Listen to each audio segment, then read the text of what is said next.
I boil the chicken breast for 2 hours and then set aside. This is the mixture of the rye one. This is the 2 cups of flour, teaspoon of salt, and a teaspoon of baking powder. Just mix all the dry ingredients, and you can add butter and milk here. That's my the dumpling that I'm going to use, homemade. 2 tablespoons of butter. Just mix all through the flour. And then, you can add milk. So, ito na yung flour. Lalagyan na natin siya ng milk. Hindi natin siya masyadong mamasahin. Lagyan lang natin siya ng flour unti-unti.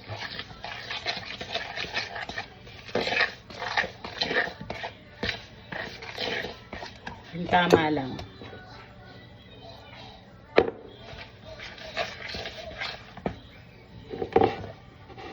Magiging itsura niya, hindi siya malambot na malambot, hindi rin siya matigas na matigas. I-scoop lang natin siya ng spoon later as ilalagay natin siya dun sa soup. So I put already the half of the chicken here and I'll put the rest later when I already put the dough in here. Let's check the snow outside. It looks like there's a storm. Oh! Look at that! It's so windy outside. And it's so foggy. Look at that. It's only 4 o'clock. It's so windy, baby. It's cold. It's starting to snow. That. Oh. It's so dark outside. It's only 4 o'clock.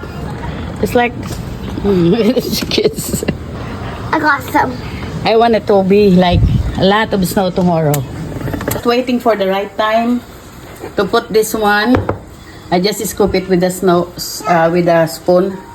Then it's ready, and I'm going to prepare the mashed potato also. This is cream cheese, butter. Nagsisigawan yung mga... So, ito talaga ang forever ng chicken dumplings. Kaya kailangan kong gumawa ng fresh mashed potato. Nilagyan ko lang siya ng butter and cream cheese. Yan lang. Tapos i-mix mo lang siya hanggang maging okay na yung potato. Tapos nagdagan ko pa siya ng cheese. Kasi the more cheese, the more merrier.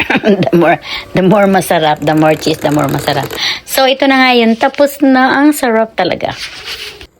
At dahil malapit na umuwi ang mga apo ko, nag-umpisa na rin akong mag-shape ng aking dumplings.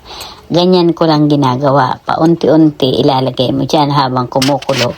So, ayan na nga. Natapos ko na rin ang aking mashed potato.